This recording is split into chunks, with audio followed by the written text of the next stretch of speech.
Assalamualaikum warahmatullahi wabarakatuh.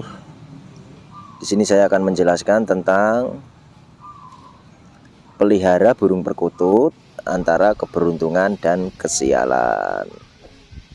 Dan jangan lupa subscribe, like, comment, share video di bawah ini untuk berlangganan video selanjutnya. Ambil sisi positifnya, buang sisi negatifnya. Jangan diambil mentah-mentah ulasan dari saya ini. Ambil ulasan-ulasan yang baik saja, buang ulasan-ulasan yang tidak baik tentang video saya ini. Pelihara burung perkutut antara keberuntungan dan kesialan. Burung perkutut adalah sebagai hobi. Burung perkutut bisa dikatakan merupakan pemenuhan kepuasan atau kepuasan batin atau kepuasan diri kita masing-masing atau kenikmatan pribadi atau sebagai hobi atau sarana nyambung silaturahmi antar sesama, nyambung silaturahmi antar komunitas dan lain sebagainya. Ada penggemar burung perkutut yang suka dengan burung perkutut itu rumahan saja atau didengarkan di rumah saja. Ada pula penggemar burung perkutut yang suka bermain di gantangan atau suka bermain di arena lomba dan lain sebagainya. Suara anggungannya dapat memberikan suasana tenang, bisa membuat suasana teduh, bisa membuat santai, bahagia, dan seolah pemiliknya dapat berhubungan dengan burung perkutut tersebut atau dengan alam semesta secara langsung.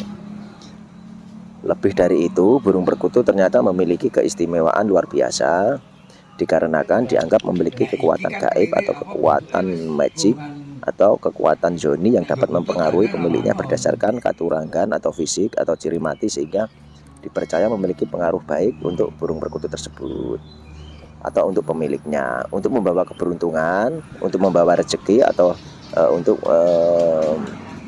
burung perkutut juga bisa sebaliknya untuk membawa sial atau malapetaka bagi pemiliknya atau si pemeliharanya. Untuk mengetahui baik atau tidaknya seekor burung perkutut dapat dilihat dari berdasarkan katurangan ciri fisik.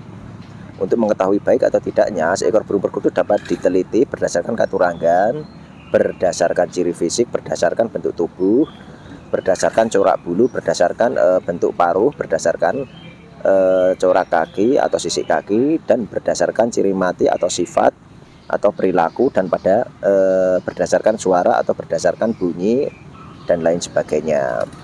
Burung perkutut yang manggung menyongsong terbitnya matahari bisa disebut juga, sering orang mengatakannya adalah burung perkutut gedong mengo.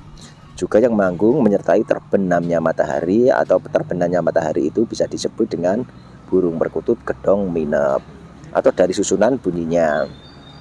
Burung perkutut juga punya susunan bunyinya yang sering orang menyebutnya adalah widana serku atau widaksana gasta gasti.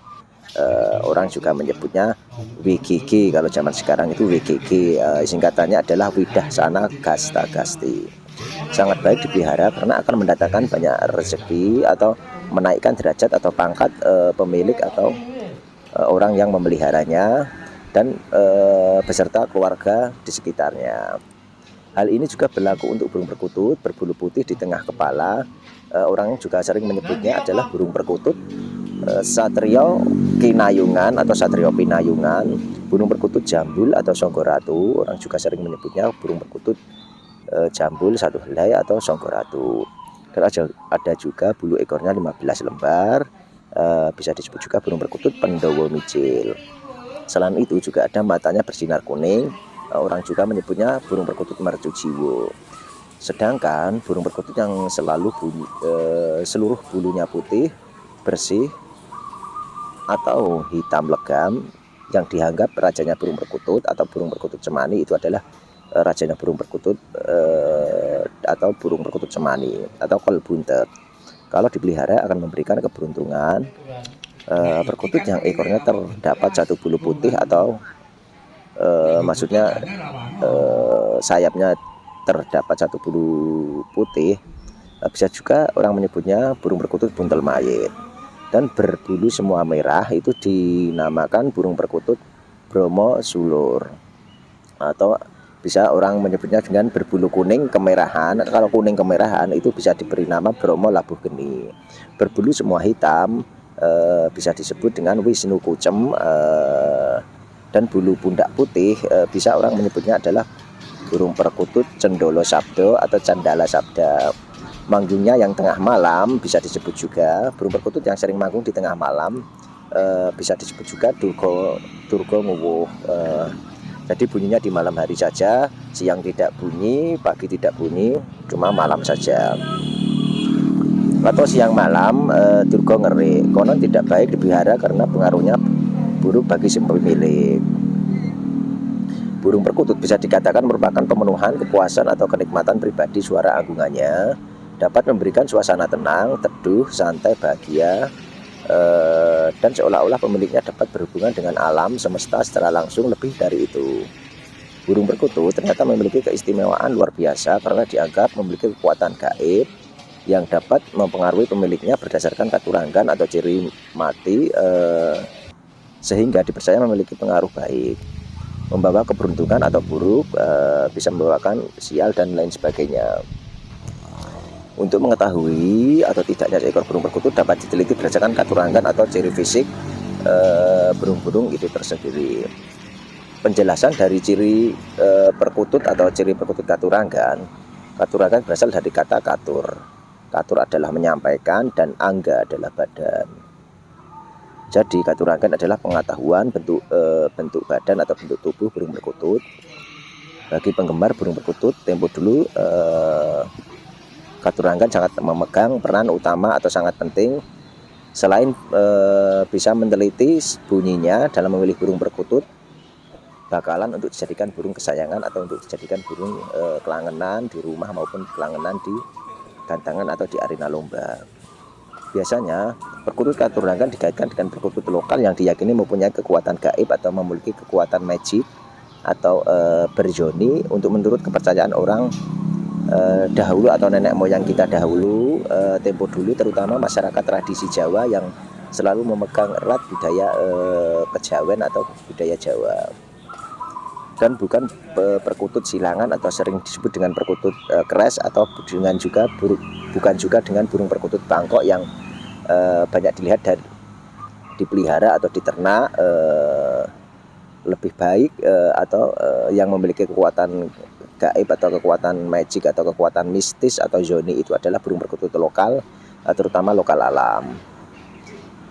Anggungan burung perkutut ini dimulai sejak zaman Majapahit, dan memang burung yang satu ini pada waktu itu hanya dipelihara oleh beberapa kalangan ningrat, beberapa kerajaan yang semakin dikembangkan pada saat Keraton Ngayogyakarta atau Keraton Yogyakarta Hadiningrat di bawah Sri Sultan Hamengkubuwono yang ke-7 pada tahun 1877 sampai 1921.